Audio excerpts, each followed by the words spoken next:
Hoje pela manhã foi uma bênção. Nem eu acreditei que eu falei aquilo que eu falei. Vocês me entenderam? Sabe quando você faz um negócio que você olha assim e você fala, rapaz, fui eu mesmo? Eu enxerguei um negócio naquele texto hoje de manhã. Eu vou fazer questão até de repetir, porque a família não estava aqui de manhã, talvez você não assistiu online. E é um negócio assim que eu acho que eu vou pregar muitas vezes ainda essa mensagem. Eu custo a pegar uma na veia assim, mas quando pega... Olha, gente, Gênesis 1, 26. Deixa eu repetir isso aqui rapidinho. Nós estamos com bastante tempo no cronômetro ali ainda. Eu faço questão, vou repetir isso aqui para frisar, porque eu quero pregar muito isso ainda. Criados para multiplicar, foi o título que demos ao sermão de hoje pela manhã. Criados para multiplicar. O da agora da noite é chamados para multiplicar. Mas vamos na sequência aí. Gênesis 1, 26. E Deus disse, façamos o ser humano à nossa imagem, conforme a nossa semelhança.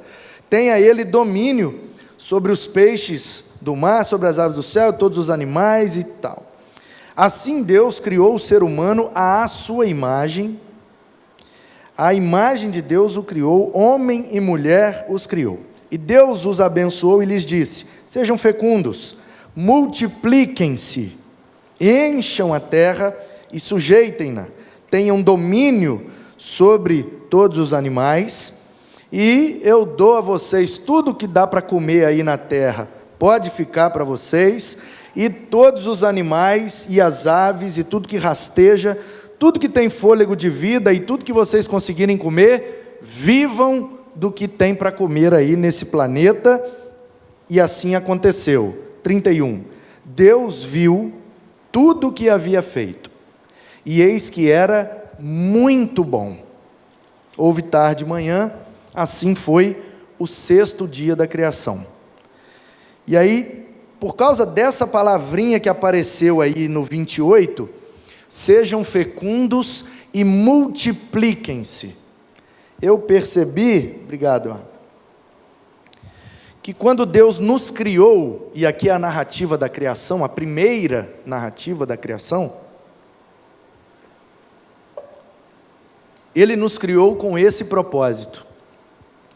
Olha, vocês vão ser feitos de acordo com a nossa imagem, façamos, né? Está no plural, porque Deus é um em três pessoas, então o verbo está na primeira pessoa do plural, façamos.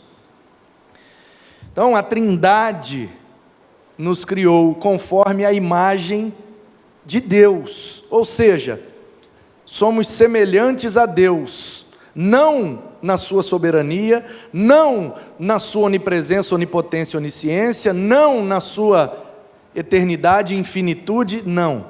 Semelhantes de maneira moral, semelhantes nos atributos que Ele comunicou com a gente, que são espiritualidade, intelectualidade, comunicação e capacidade de relacionamento, porque a Trindade é um relacionamento entre três pessoas.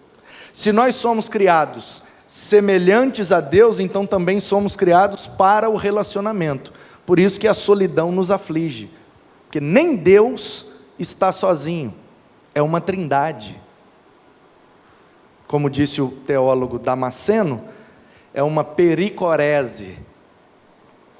Sabe o que é isso? É um termo, mistura meio de grego com latim, que significa sinergia entre as pessoas que estão participando de um mesmo evento. Sabe aquela antiga brincadeira de roda, que a gente segura na mão do amiguinho e começa a girar? E quanto mais força a gente coloca, mais rápido a gente gira, e a gente vai segurando a mão, e ainda que um amiguinho não seja tão rápido, ele é levado pela força, aí nesse caso é centrípeda, né? Centrífuga puxa para o meio, centrípeda, tá bom de fez. Ainda que ele seja mais devagarzinho, a força da roda em que ele está seguro, faz com que ele gire na mesma velocidade dos outros.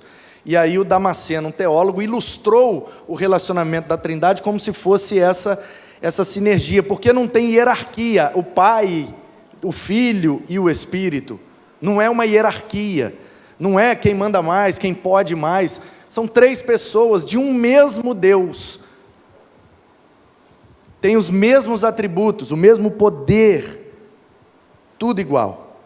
O Filho, depois de encarnado, sofreu as limitações do corpo humano, por isso chorou, teve sede, se cansou, porque esvaziou-se da sua glória, passou pela quenoses, o esvaziamento total para caber dentro daquele bebê. Então, somos criados à imagem de Deus, por isso somos criados com intelectualidade, com racionalidade, com espiritualidade. Você não vê nenhum animal adorando deuses de animais. Você não vê 3 macaquinhos juntos cantando uma musiquinha para o Deus dos macacos. Não tem. Você não vê 5 cachorrinhos juntos adorando. O que eles estão fazendo? Eles estão adorando o Deus dos cachorros. Não tem. Por que é que não tem? Porque o único ser que foi criado pelo sopro de Deus, que carrega em si a imagem e semelhança desse Deus, é que pode se relacionar com esse Deus. Por isso só os seres humanos fazem isso, e todos fazem. Você vai numa tribo, lá não sei aonde, nunca tiveram contato com nenhuma outra civilização, com nenhum outro povo. Eles têm uma divindade, eles têm uma maneira de cultura e de culto, de acordo com a divindade que adoram. Quem que ensinou isso para eles? Nasceu com eles, veio no pacote da criação. E aí, a partir disso, que é muito bonito, né? Quase uma poesia teológica. Disse Deus: façamos o homem. Deus fala com a gente, Deus faz a gente, e Ele nos criou para o propósito de sermos fecundos e multiplicadores, férteis, produtivos. Portanto, não obedecer a um mandamento de Deus é pecar contra Deus, certo? Se eu não obedeço a um mandamento de Deus, eu estou quebrando uma ordem de Deus, isso configura pecado. Então, quando eu não sou fecundo, quando eu não sou fértil, eu estou pecando contra Deus. Se você entender isso de maneira biológica, você vai criar uma teologia que ficou presente durante muito tempo no povo hebreu. A mulher que não gera filhos é amaldiçoada porque peca contra Deus. Porque tem que ser fértil, fecundo e multiplicar. Mas será que a palavra de Deus deve ser compreendida somente no âmbito biológico? Me parece que o que Deus está dizendo é: vocês precisam produzir, frutificar, multiplicar, ainda que não seja pelo ventre. Eu não tenho útero, mas eu tenho vários filhos que eu gerei das minhas entranhas, pessoas que eu alcancei para Jesus, discipulei e que hoje caminham como igreja do Senhor ao meu lado, são meus filhos na fé, como Paulo chamava a igreja de Corinto: gerei vocês das minhas entranhas. Como uma mãe sente dores de parto, assim eu sofri para gerar vocês no Espírito. Então, interpretando essa palavra de forma espiritual, porque nós não estamos lá no Éden, nós estamos talvez 5, talvez 7, talvez 10, talvez até muito mais, milhares de anos distante desse contexto. Quando Deus falou com o primeiro casal, era biológico: faz filho, porque eu fiz um planeta grandão, cabe muita gente aí. Mas trazendo para o meu dia, trazendo para o que Deus quer falar comigo hoje, essa palavra significa que eu fui criado para a multiplicação. Fui criado para gerar filhos, fui criado para gerar frutos, fui criado para multiplicar, e é isso que faz com que o meu Criador seja glorificado. Nossa, isso dá um livro, hein? Muito lindo. Falei que nem eu acreditei que foi eu que vi isso. Meu Deus do céu. Então vamos agora para de hoje à noite. Você pode dar um glória aí, irmão? Um amém, qualquer coisa? Você está de máscara, mas não está mudo não, né? Vamos então para o Gênesis 17 agora.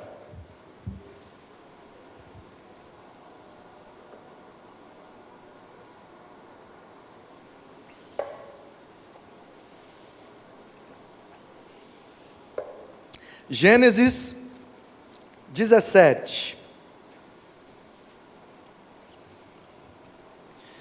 De manhã nós fomos criados para multiplicar, agora à noite seremos chamados para multiplicar. Abraão foi chamado por Deus.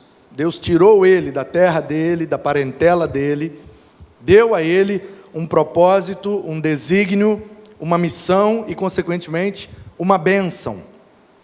Num determinado ponto da vida de Abraão, Deus o chama para uma aliança, um contrato, um compromisso, algo ainda mais sério do que ele já tinha vivido com Deus. E aí no capítulo 17 diz assim: quando Abrão atingiu a idade de 99 anos, o Senhor apareceu a ele e disse: eu sou o Deus Todo-Poderoso. Ande na minha presença e seja perfeito. Farei uma aliança entre mim e você, e darei a você uma descendência muito numerosa. Muito numerosa. Em outra versão que eu prefiro diz: multiplicarei a tua descendência. Quem tem essa versão aí do multiplicarei? Paola, Abner, Maurício, lá atrás a Rose. Deus chama o Abraão e fala com ele. Disse Deus. Toda vez, vou te dar uma dica, que é o que eu faço. Toda vez que eu estou lendo a Bíblia e aparece essa frase, e disse Deus, eu acendo uma luz. Falo, tem um negócio aqui. Porque uma coisa é Paulo disse, uma coisa é Moisés disse, uma coisa é o Amós disse, o Pedro disse, o João disse. A gente deve ouvir? Deve. Mas às vezes precisa ponderar, porque são palavras vindo de um coração humano. Pode nos ensinar, tanto o que é certo quanto o que é errado. Agora, quando a Bíblia Sagrada, Palavra de Deus, anuncia, disse Deus, aí é outra conversa. Quando o profeta está falando dele, da perspectiva dele, da opinião dele, da leitura que ele faz da situação, eu preciso me atentar ao que ele está falando. Mas quando o profeta começa assim, assim diz o Senhor, aí eu pronto, agora acabou, amigo. Agora aqui tem um negócio muito importante. Eu preciso entender e eu preciso viver, sobretudo isso aqui. Então Deus chamou Abraão e disse, Deus falou com ele: eu sou o Todo-Poderoso, ande na minha presença e seja perfeito. Essa versão, nova Almeida atualizada, não sei como é que está aí na sua versão, o final do primeiro versículo, ande na minha presença e seja perfeito. Ao invés do perfeito, o que é que tem aí? Íntegro. Essa tradução é porque essa tradução ela é o que de fato está no original. E o íntegro já é uma dinâmica no sentido de...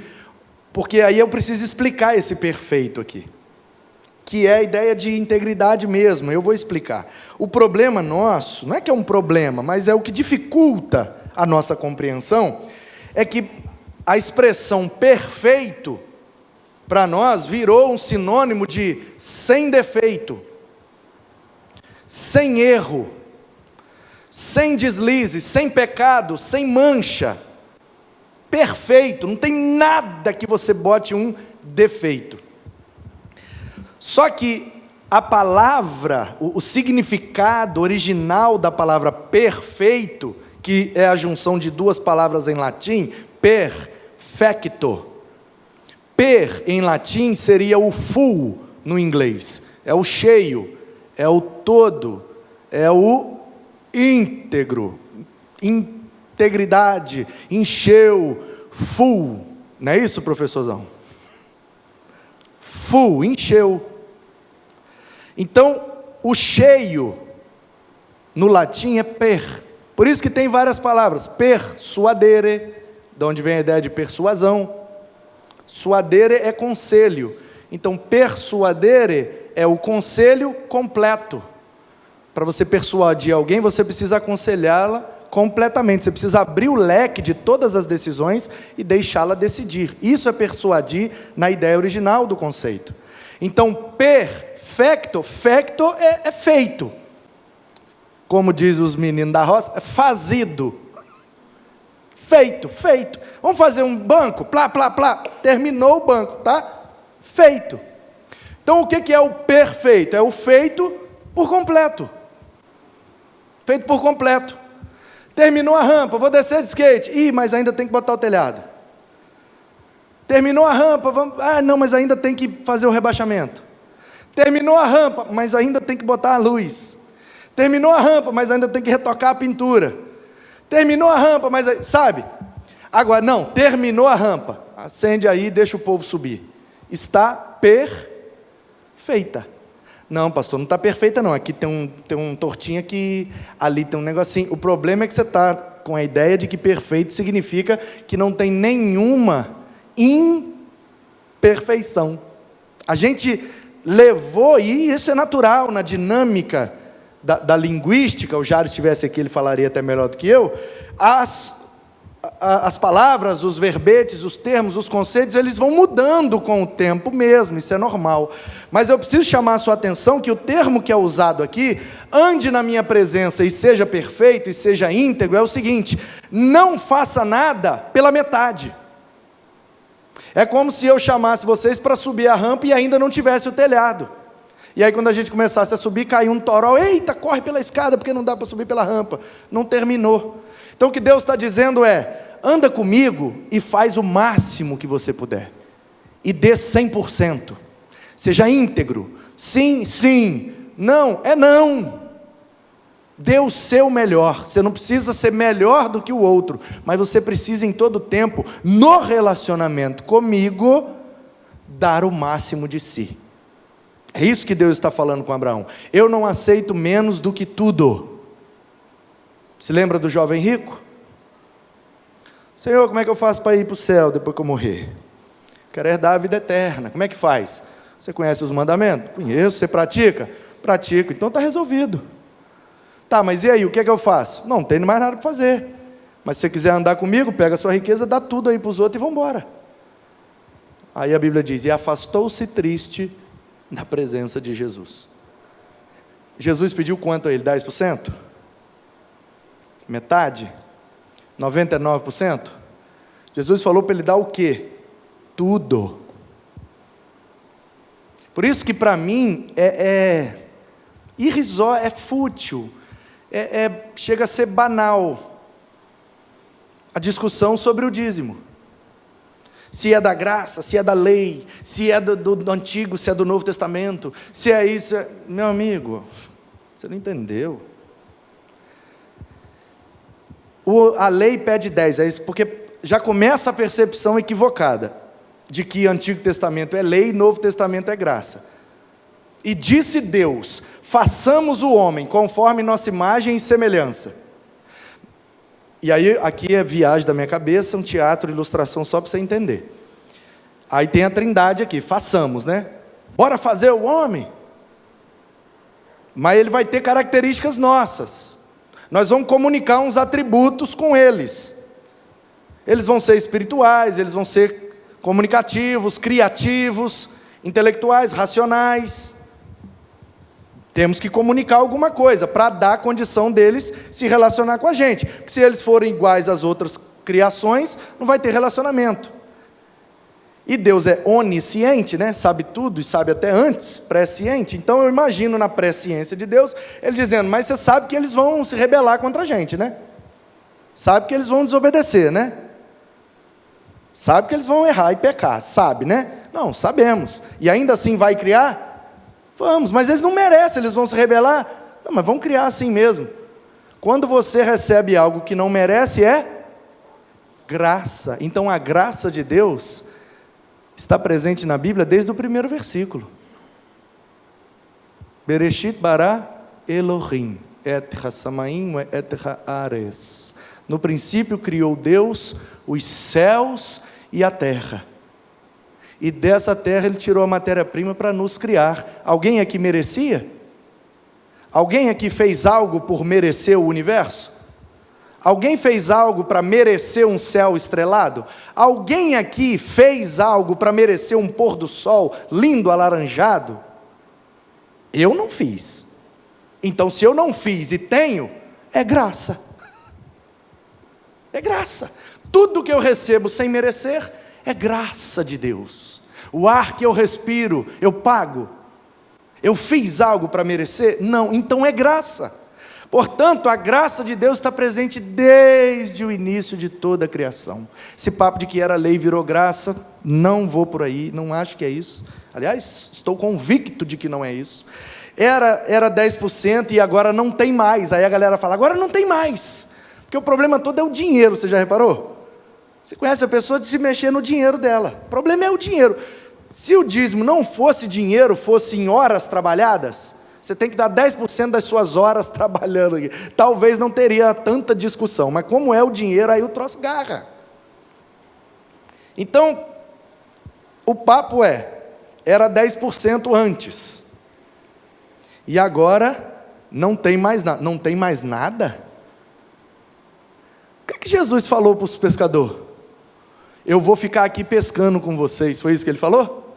Arruma uma vaga para mim no seu barco, foi isso que Jesus falou? O que Jesus falou para os pescadores? Tira 10% dos peixes e me dá todo mês, foi isso que Ele falou? Ele falou, deixem as redes e me sigam. Se lá era 10%, aqui é 100%. Tem gente que acha que diminuiu nada, aumentou. Mudou a pergunta, gente. A pergunta era, de tudo que eu tenho, quanto que o senhor quer? Aí ele disse, 10%. E nem é para mim, é só para sustentar os levitas aí. Que não tem terra. Então, já que vocês têm terra, tira 10% de cada tribo e traz para os meninos não passar fome, porque eles não têm terra. Eles vão cuidar do tabernáculo, eles vão viver do quê? Então traz vocês 10% aí para eles sobreviverem, pelo menos. Ah, pastor, então lá era comida? Claro que era. Ah, então lá era assim? Era, claro que era, ninguém está falando diferente. Então por que hoje a gente dá dinheiro? Você recebe como? Seu pagamento? Em trigo? Você recebe sacos de trigo para você trazer 10% do trigo? Você recebe em vacas? Em cordeiros, para você trazer vaca e pedaço de pernil, de cordeiro? Não, meu amigo, você recebe em dinheiro. Então como é que a gente vai contribuir para termos um lugar onde todos usufruirão das benesses que aquele lugar proporciona? Um lugar para a gente se encontrar, para a gente se relacionar, para a gente ser treinados, capacitados, alimentados espiritualmente para cumprir nossa missão. Então precisamos de um espaço maior. Aí, não dá para pagar com trigo. Tem que pagar com dinheiro, tem que comprar o terreno, e aí? Ah não, mas tem que ser nas casas, até 10 pessoas, aí aumenta para 15, aí aumenta para 20, aí aumenta para 30, aí como é que você vai manter 30 pessoas dentro da sua casa, todo domingo, todo sábado, toda terça, sei lá que dia que você quer? Ah, não tinha que ter templo, beleza, se fosse um grupinho em cada casa, não precisava de templo. Aí o meu vizinho está lendo lá, ele não entende. Fala, pastor, o que é esse negócio aqui? Anda na minha presença e seja perfeito. Como é que Deus pediu para Abraão ser perfeito? Ele é homem, ele é pecador, ele não conseguiria ser perfeito. Não, porque o perfeito aí tem outro sentido, tem um sentido de terminar o que começou, ir até o fim, ser íntegro, dar o máximo. Ah, entendi, percebe? Aí ele já não entendeu, ele já veio na minha casa. Aí ele vai trabalhar e ele fala, rapaz, estava lendo a Bíblia, não entendi um negócio, fui lá no meu vizinho, um alemãozão grandão que tem ali no Guaranhões, vai lá que ele te explica, daqui a pouco já tem 2 lá em casa. Aí daqui a pouco tem 3, daqui a pouco tem 30, aí eu vou botar onde? Ah, então vão alugar uma loja? Ah, vão comprar um terreno? É assim que começou, gente. Não bota 350 cabeças numa sala de uma casa. Ah não, então vamos O grupo ali reúne na casa do Leandro, ali no Jockey, ali no jardim, na casa do Natan, ali como é que chama ali onde você... Das Bento, né? Dos Aires, como é que é? Ilha dos Bento. Lá na Ilha dos Bento, na casa da Penha, ali na Gaivotas, lá no Aron, aí lá na Rocinha boa, lá da Ponta da Fruta, lá no David, e cada um no seu lugarzinho, beleza.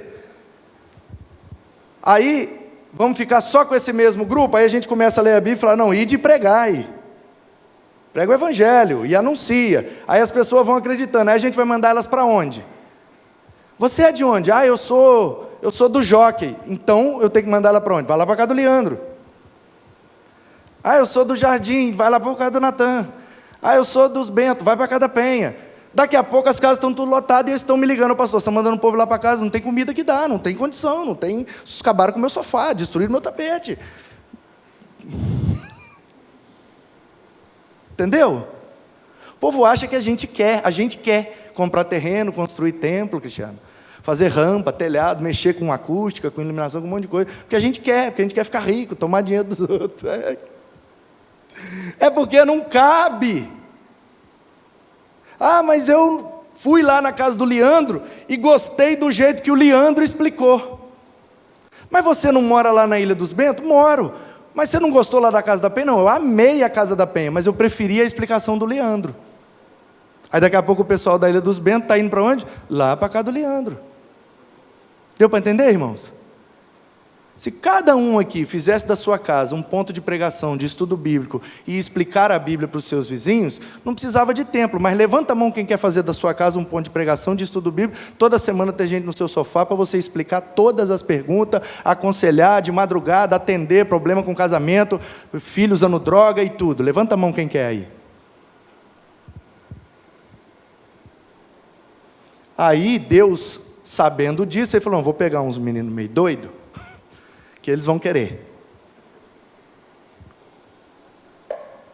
Aí eu vou falar com eles, e vou chamá-los para uma aliança, e eles vão pegar o que eu coloquei neles, e vão multiplicar para outros, e assim, o povo de Deus vai se expandindo, vai crescendo e vai amadurecendo, até chegar à estatura do varão perfeito.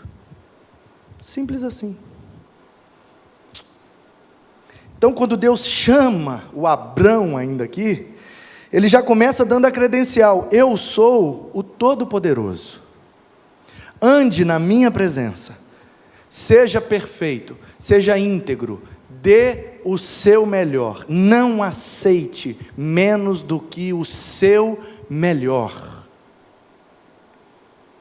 Faça o melhor, faça tudo o que puder, o máximo, ao limite. Seja terminado, termine, seja pleno, seja íntegro, perfecto. Assim, se você me ouvir, se você acreditar que eu sou o Todo-Poderoso, se você andar na minha presença e entregar o máximo, farei uma aliança contigo. Versículo 3. Abraão se prostrou. Está tudo ok aí? Está tudo ok? Então beleza. Porque apagou ali para mim, mas de boa, né? Ok, beleza. Se prostrou. Abraão se prostrou com o rosto em terra. E Deus lhe falou. Olha a dinâmica desse texto, que coisa linda, gente. Chamado para multiplicar. Quando Deus chama a gente para uma dinâmica de cuidado e de multiplicação, é desse jeito que Ele faz. Ele fez com Abraão, mas Ele continua fazendo. Comigo, com você, e vai continuar fazendo. Ele nos chama e diz assim: olha só, está me ouvindo? Sou eu que estou falando. Opa, acho que é Deus, hein? Sou eu mesmo, o Todo-Poderoso. Ande na minha presença, faça o máximo, eu farei uma aliança com você, darei a você uma descendência muito numerosa, multiplicarei os teus descendentes. No dia que Deus fala isso aqui, Ele não tinha nenhum filho.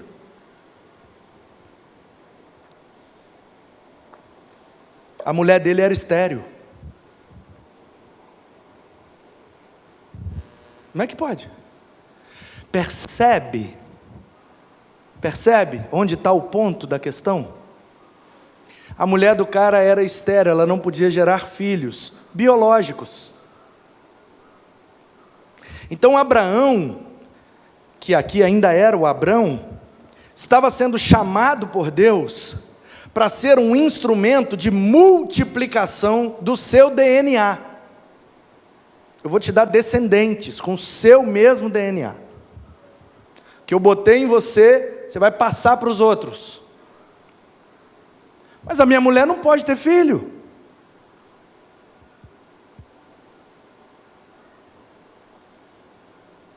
Esse é o processo.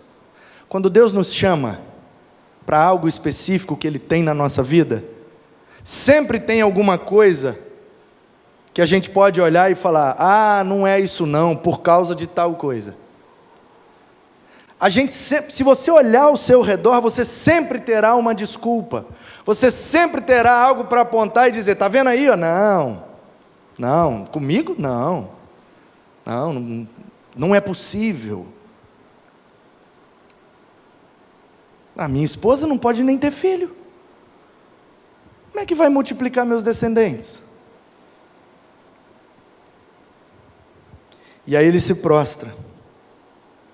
Quanto a mim, esta é a minha aliança com você. Você será pai de muitas nações. Porque o nome dele até agora é Avram, pai exaltado. Seria assim um paizão, pai top. Só que ele não tem filho. Ele é o pai top. Ele é o Avram, um pai exaltado, mas nem filho ele tem. O nome do cara significa um paizão, e ele nem tem filho. Imagina quanto constrangimento Abrão não passou. Ei, prazer, tudo bem? Tudo bem. Você é de onde? Ah, eu sou ali de Arã. Ah, é, nós era de Ur, lá dos caldeus, mas aí papai endoidou com o povo lá, e nós viemos aqui para Padã Arã. Ah, que prazer. E você mexe com o quê? Não, eu mexo com roça lá, nós plantamos um negócio, criamos uns bichinhos, de vez em quando a gente fura uns poços. E como que é o seu nome? Paizão. É, quantos filhos você tem? Tem não. Percebe? O problema é que a gente lê a Bíblia, mas não imagina o drama envolvido na situação. E aí Deus, olha como é que é loucura, por isso que a fé é loucura, para os que não creem. O cara é o paizão, e não tem filho nenhum. Aí Deus chama ele e fala: você quer a aliança? Ele: opa, agora, se prostra, porque na cultura dele, se prostrar diante de um Deus, é se submeter.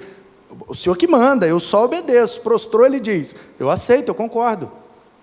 Aí Deus fala: então beleza, eu vou mudar seu nome. Aí eu imagino ele lá dentro falando: graças a Jeová, ele ouviu o meu clamor, não aguento mais esse nome, eu sou um paizão top, e nem filho eu tenho, oh glória, ele vai mudar meu nome. Qual vai ser o nome, Jeová? Ele fala: pai de muitos. Avraham, que na verdade a pronúncia seria Raim, que é plural, né? IM. O IM é o S do hebraico, né? Shalem, Efraim, Serafim, tudo plural.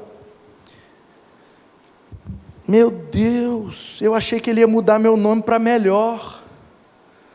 Eu sou um paizão, não tem filho, agora eu vou ser um pai de muitas nações.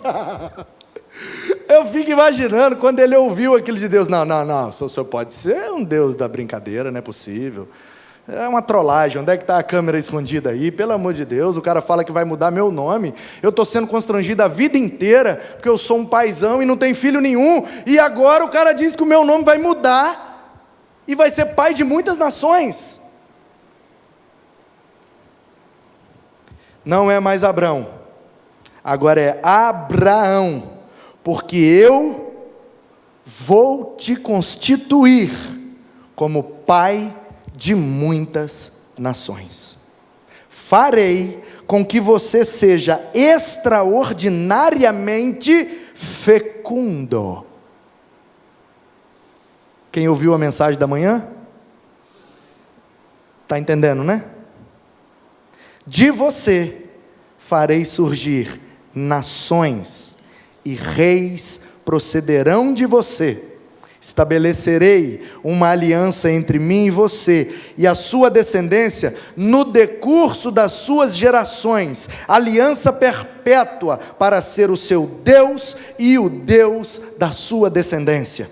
Darei a você e à sua descendência a terra onde agora você é estrangeiro, toda a terra de Canaã, como propriedade perpétua, e eu serei o Deus da sua descendência. Chamados para multiplicar. Ah, pastor, mas como é que eu vou gerar filhos para Deus? Eu não sei pregar. A melhor pregação é aquela que a gente não usa nem palavra, irmão.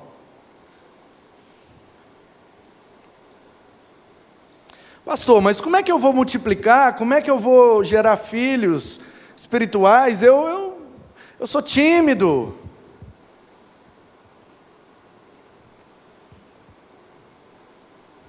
Ah, mas como é? Percebe? Se você olhar para você, para a sua família, para os seus recursos, para as suas limitações, você sempre terá uma desculpa para dar.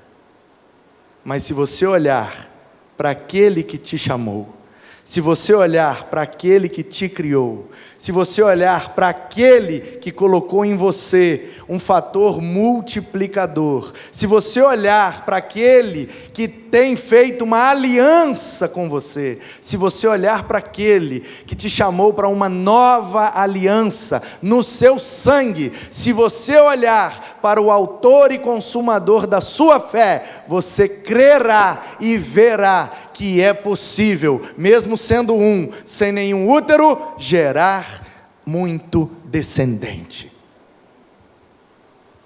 E esse cara creu, ouviu, se prostrou, obedeceu, e por isso alcançou a promessa. E Deus lhe deu um filho,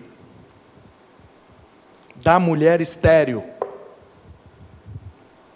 E esse filho teve 2 filhos gêmeos. O mais velho, vermelho, peludo. O mais novo nasceu agarrado no calcanhar do irmão. Ih, esse menino vai ser enganador, ele já está puxando o pé dos outros desde que nasceu. E o mais velho era bom de serviço, obediente ao pai, um bom filho, um bom funcionário, um bom cidadão, um bom crente. O menino não tinha defeito nenhum. Aí Deus olha, 2 gêmeos. O que saiu primeiro da barriga, top. O segundo, um miserável, mentiroso, trapaceiro, nó cego, morcego. Ah, e a lista é grande de apelidos, né? Aí Deus olha para aquele. E engraçado, né?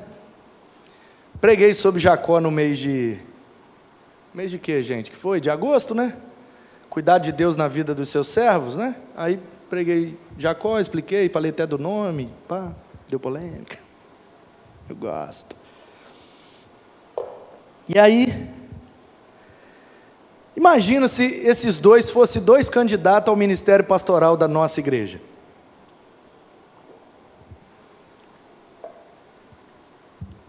Eu vou aposentar, mas vou ficar aqui com vocês fazendo o processo de sucessão.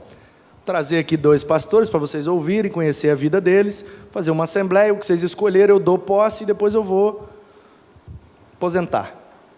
É só uma simulação.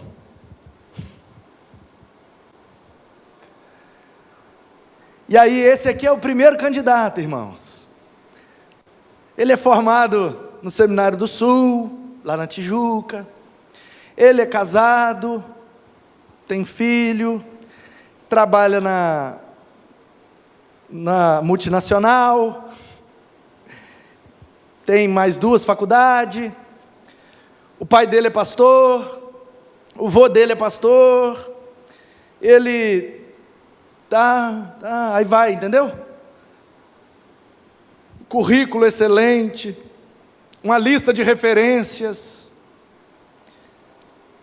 foi membro fundador de 3 igrejas, na hora de pregar, um cara calmo, sábio, tranquilo, sereno. Aí, ok, pastor, ouvimos o candidato pastor Esaú. Agora esse aqui é o segundo candidato. Ele fez supletivo, fez um seminário aqui do gospel, do gambá, do codiaboba, do azul, do amarelo, lá das Ilhas Canárias, à distância, online. Ele está no 3º casamento, só isso.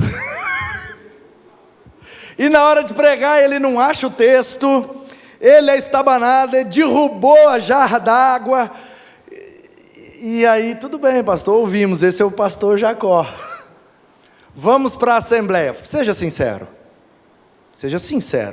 vamos para a assembleia, você vota no pastor Esaú, ou no pastor Jacó?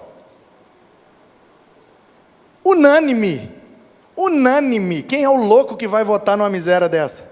Até eu não voto, eu não sou Deus. Mas Deus escolheu Jacó.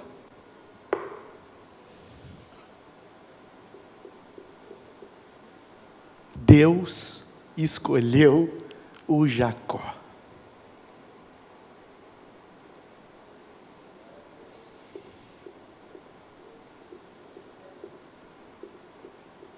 Deus escolheu o Jacó. Para que a glória fosse toda de Deus. Aleluia. Louvado seja Deus. Ele não divide sua glória com ninguém. Ele confunde os sábios usando coisas loucas. Ele usa coisas fracas para destruir as fortes. Ele faz os últimos chegarem primeiro. Ele é o Deus que chama e multiplica. E o Jacó teve 12 filhos, que tiveram centenas de filhos, que tiveram milhares de netos, que tiveram muita gente. E esse povo vai para dentro do Egito. 400 anos depois, sai de lá com aproximadamente 5 milhões de pessoas, rumo a Canaã, a terra que Deus prometeu para o Abrão. E estão lá, até hoje. A bomba explode, o tiro come, o pau quebra por causa do leite e mel que mana lá. Só que hoje o mel lá é preto, é o petróleo. E eles continuam lá, porque a aliança que Deus faz é perpétua, é eterna, é para sempre. Deus te chamou para ser um multiplicador, para gerar filhos, para ser fértil, fecundo e povoar a terra com os filhos de Deus. A criação geme com ardente expectativa, aguardando a manifestação dos filhos de Deus. Portanto, manifestemo-nos como filhos de Deus, como filhos na fé do Abraão, nosso pai na fé. O que Deus deu a Abraão foi multiplicado até chegar em nós. Nós precisamos multiplicar até a última geração. Enquanto Jesus não voltar, precisamos levar essa fé adiante, multiplicando a descendência do povo de Deus. Ele chamou você para isso. Ah, mas eu não mereço. Ele escolheu o Jacó. Ah, mas eu não presto. Ele escolheu o Jacó. Ah, mas eu não sei fazer. Ele escolheu o Jacó. Se prostre, se renda, creia e obedeça, e você viverá as promessas que Ele tem para você, para a sua casa, para a sua família e para toda a tua descendência. Louvado seja Deus pela sua bendita palavra. Amém.